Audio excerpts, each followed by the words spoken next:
Most people think about water toxins and exposure to those toxins only in what they're drinking. We worry about what's in our glass, but we rarely worry about the water that is surrounding us or that we're bathing in. One of the most overlooked exposure pathways in the home actually happens during something most of us do every single day. A hot shower doesn't just rinse your skin. It turns water into steam and creates fine droplets that fill an already small space. And in that moment, substances dissolved in the water can move into the air and be inhaled directly into your lungs. And for certain contaminants that are found in both municipal water and well water, the contaminants can matter just as much, if not more, than swallowing them while you're drinking water. This has nothing to do with fear, but everything to do with understanding how exposure actually works. When you understand your exposure pathways,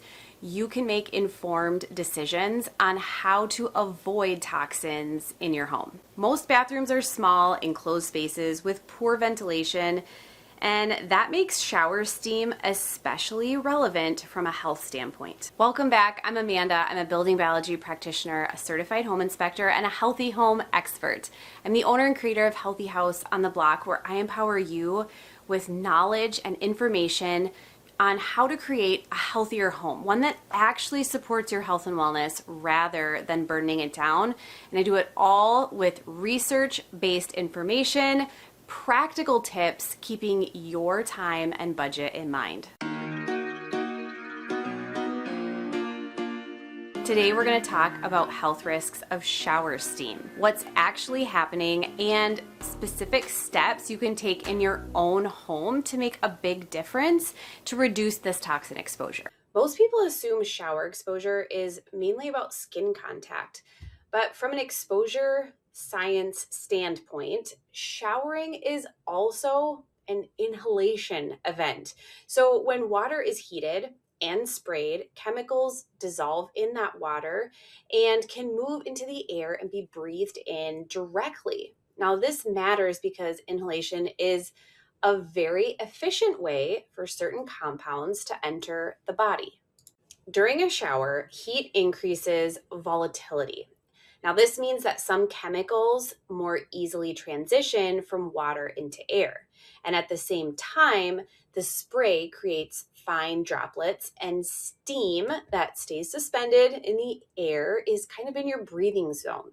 So in a small bathroom, that air can become concentrated really quickly, especially if ventilation is poor. Now, when you drink water that has the same chemicals in it, it passes through the digestive system and the liver before entering circulation.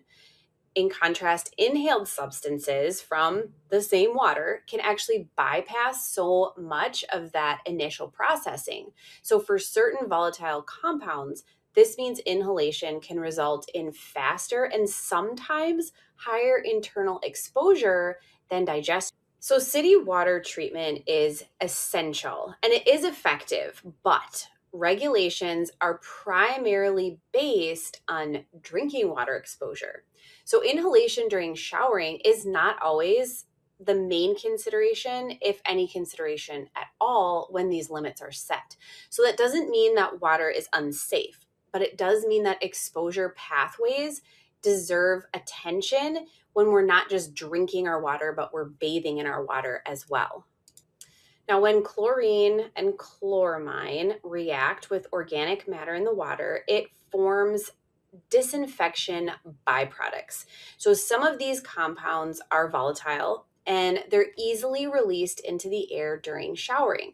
There is research that shows that inhalation and skin exposure during bathing can contribute significantly to your total exposure of these disinfection byproducts. Volatile organic compounds, or VOCs, are found in water. They can enter water supplies through industrial activity, contaminated source water, or even an aging infrastructure. And when present, these compounds can move readily from water into air during hot showers.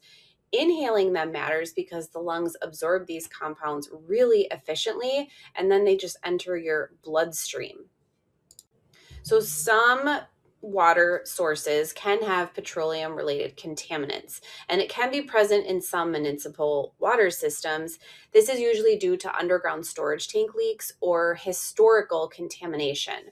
Many of these compounds are volatile, meaning they can become airborne during showering, and they can contribute to that inhalation exposure that we're talking about. While not all pesticides are volatile, there are some solvents that break down products and can off gas when water is heated. So, showering isn't usually the primary exposure route, but repeated daily exposure can add to that overall body burden that we talked about last week over time. Are you a little unsure about where you even should be starting with the healthy house? Like, what are the first steps? After 10 plus years of hands-on experience, I know what those first steps are, and I know the steps to take that won't have you spending lots of money in the beginning, but will get you excited for all of the changes and all the potential that your house has. The truth is, creating a healthy house doesn't have to be really expensive. It doesn't have to be really complicated.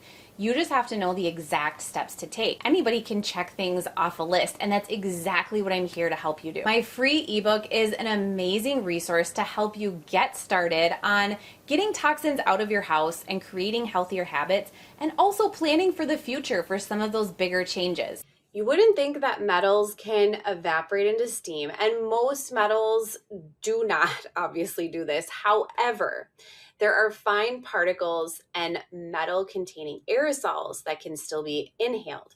And this is particularly with older plumbing systems. So this pathway is often kind of overstated online, but it's also not accurate to say that it never matters. So PFAS has been the word of the year, and most PFAS compounds are not volatile and they don't readily transfer into steam. So that being said, they can still be present in shower water and contribute to exposure through other routes. So some PFAS may bind to fine aerosols, and this is an area of active research that they're still learning more about. So just being aware if your water has PFAS is going to be key. Hotter water increases chemical volatility. Heat always does this. So longer showers will increase the total dose, and enclosed bathrooms that have poor ventilation allow contaminants to build up in the air you're breathing. Now, these factors together can significantly increase the inhalation exposure if you have particular chemicals inside your water. Now, one common myth is that if your water is safe to drink, that means that it is safe to breathe. And another is that chlorine is really the only concern. A third myth that I hear all the time is that skin absorption is the main exposure pathway, when in reality, inhalation can be just as important for certain contaminants.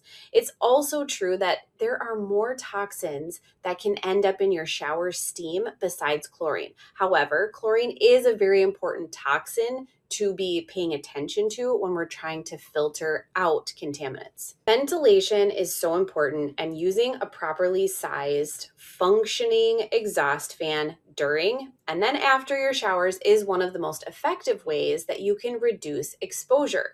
So ventilation should actively remove moisture and airborne contaminants. It shouldn't just circulate it around the room. You don't need to take cold showers, but if you can slightly reduce the water temperature and perhaps shorten your shower time, you can actually make a lot of headway with reducing your exposure to these toxins with one really small step. And shower filters can help reduce certain disinfection byproducts and volatile compounds. However, not all filters work the same, and not all contaminants are addressed by some of these more generic solutions. So this is where informed choices matter, and being very knowledgeable about what is in your water can make all the difference.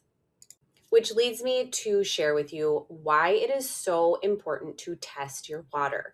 Water quality varies widely by location, and testing helps you understand what's actually present in your water so you can choose a solution that actually works for your home and makes sense for your lifestyle rather than just guessing and throwing spaghetti on the wall. And by reducing exposure, you're really improving not only the health of your body, but the health of your space. And this isn't about eliminating every single risk. It's about identifying meaningful sources and making reasonable adjustments that will support your long-term health. So if you want to dive into this idea and the science of this even more and learn more about particular water filters that will actually filter out certain contaminants and how to test your own water, I have written a detailed article on the blog this week. It's on this whole topic. It will walk you through the science, and then I have links to water testing and water filtration. And it's really the best place to start if you're ready to take action. As always, thank you so much for being here. I hope you can take at least one idea from this week's video and apply it to your own space. If you did find this video helpful, definitely give it a like and be sure to subscribe to my channel because I am here every single week with new tips, new ideas, and new ways to create a healthy home that keep your budget and your time in mind, but also create a space that actually supports your health and your wellness.